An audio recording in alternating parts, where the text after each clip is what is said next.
It was 25 years ago that the Cato family lost 17-year-old Christine to an accident on the mountain. The person to feel sorry for is the guy that was involved in the accident as well as our family. And that's what we want to do, is set a positive tone, not a negative tone, not some article in the newspaper about somebody's mad at somebody else. With the generous help of the Constam family, who happens to be the very same family who rescued Timberline from bankruptcy in the 1950s, they put all their sorrow into creating an event in Christine Cato's name. The Christine Cato Memorial Race was not just in Christine's name and memory. The event was designed to include her positive, fun-loving spirit within every detail.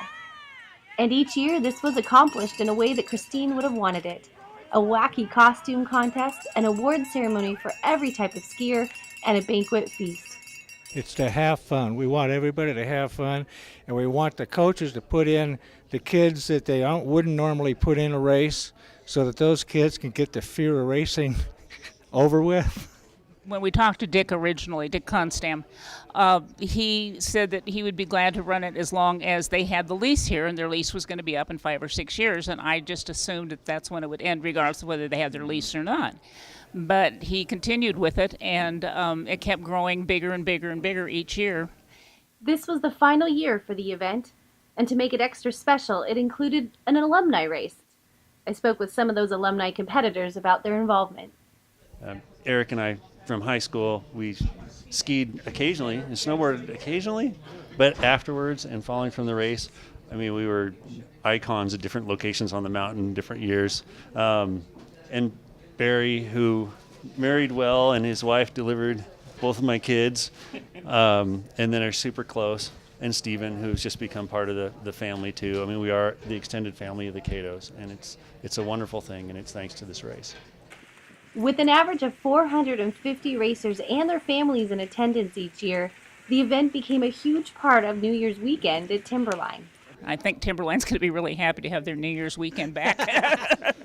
So how on earth did this race get so big? Well, it began with Christine's spirit and heart. When she died, even her parents were shocked by the number of true friends she had accumulated in her short lifetime. We just clicked instantly because she liked everyone. She sought out friendships from people. This event also brought together hundreds of skiers and snowboarders who would not have ordinarily met. But the greatest thing for me was being able to have this group as a giant extended family. That if it wasn't for the Catos, I would have never fallen in love with the mountain. For a quarter of a century, Christine's family and friends from high school have been attending this event, each year introducing new friends and their growing families.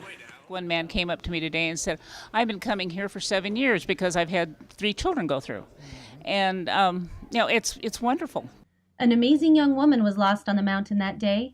Christine wasn't the real competitive racer. She was over making friends with everybody. But no one could have predicted what an incredible extended family the Catos and Timberline would gain. This is Sarah Bagby, Portland Sports Beat.